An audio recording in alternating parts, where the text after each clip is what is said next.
इश्तियाक साहब, अभी हमने देखा कि 8 अक्टूबर को पिछले महीने जब इस्लामाबाद एयरपोर्ट की आउटसोर्सिंग हुई, वहाँ भी एक सिंगल बिडर को, वो एक टर्किश कंपनी थी, उनको वहाँ बिडिंग में कामयाब करवाया गया और एक दूसरे बिडर को जो कि वक्त पे पहुँचे थे टेक्निकली उन्हें आउट कर दिया गया। वो भी फिर एक इशू बना, वज़ीर आज़म ने उस पर एक इन्वेस्टिगेशन इंक्वायरी कमेटी भी बनाई। तो ये इस तरह से प्राइवेटाइजेशन और आउटसोर्सिंग के अमल को हुकूमत क्यों बेहतर तरीके से डील नहीं कर पा रही है? अरबाज साहब, देखिए, ये जो 5 लोग थे उनमें से 2 जो थे बिडर्स वो मेरे अच्छे दोस्त हैं और ये लास्ट 2 डेज में मेरी उनसे मुलाकात भी रही है, जिसमें एक जेरी के जो हैं फ़खर वली मोहम्मद साहब से भी मुलाकात रही और उसके बाद मेरी आरिफ हबीब से भी 2 मुलाकातें हुई और आप यकीन करें कि किसी ने भी शफाफियत के ऊपर जो था वो कोई इस तरह के कंसर्न नहीं ज़ाहिर किया। और ये मैं बड़े वसूख के साथ आपको कह रहा हूँ, बड़ी रिस्पॉन्सिबिलिटी के साथ कह रहा हूँ कि 10 बिलियन का जो दिया गया था, इसमें 200 बिलियन की जो लायबिलिटीज हैं। देखिए, मैं खुद इन तरह की चीज़ों में इन्वॉल्व रहा हूँ। जब मैं कोई कंपनी खरीदता हूँ और उसका चाहे मैं 1 रुपए भी दूँ, तो ये मुझे मालूम होता है कि लायबिलिटीज मुझे ट्रांसफर कर दी जाएगी और फिर मैं रिस्पॉन्सिबल होऊंगा उसका पे करने का। ये एक मजाक बन गया है कि 10 बिलियन के फिगर को लेके कि पीके के जनाब चीफ मिनिस्टर साहब जो हैं वो आ गए कि जी हम खरीदेंगे।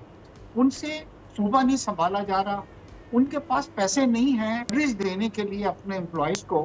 वो जनाब पीआईए के जहाज चलाएंगे क्या? उसके ऊपर पीटीआई का वो मतलब झंडा लगा के उसको मतलब पूरी दुनिया में लेके जाएंगे। इसी तरह अब दूसरे सूबे भी आ गए, तो ये मजाक बना लिया गया है। दूसरा, मैं इस पेपर में नहीं हूं कि फॉरेन लोग आके हमारे एयरलाइन को करें, क्योंकि ये आपका नेशनल कैरियर है, ये आपके फ्लैग को कैरी कर रहा है। पीटीसीएल हमने जनाब किया था, दुबई की एक कंपनी थी इस्तेलात को। आपको पता है कि अभी तक हमें वहां से पेमेंट नहीं आई है और इतनी ज्यादा कॉम्प्लिकेशंस हो रही हैं क्योंकि रोजाना वो ये कहते हैं कि फलानी चीज जो है वो भी शामिल होनी चाहिए और पीआईए उससे बड़ा जॉइंट है।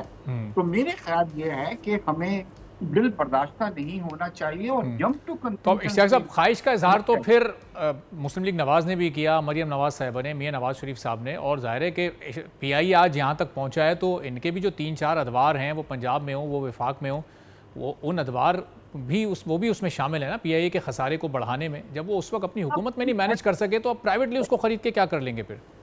देखिए अरबाब साहब, we have to move forward. अगर हम इसी में लगे रहेंगे कि जो पॉलिटिकल भर्तियां हुई थी वो पीपीपी ने की, पीएनए की, एमपीएम ने की, किसने किया, तो हम अब उससे बहुत आगे निकल आए हैं।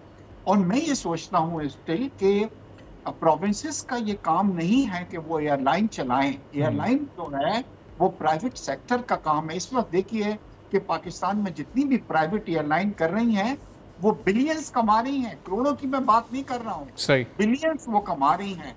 तो प्राइवेट सेक्टर ही इस चीज को लेके चलता है। तो मुझे उम्मीद है इंशाल्लाह कि ये जो एक रेस शुरू हुई है जिसमें मुझे लग रहा है अब सिंध भी कूदेगा, जिससे बलोचिस्तान भी कूदेगा। कभी भी दुनिया में मतलब ये नहीं होता। हम ये जरूर है कि जो बैंक वो हर सूबे की एक बैंक है, मगर हर सूबे की एक एयरलाइन हो, ये समझ से थोड़ा सा बालातर है। सब्सक्राइब करें और बेल दबाएं ताकि कोई खबर रह न जाए।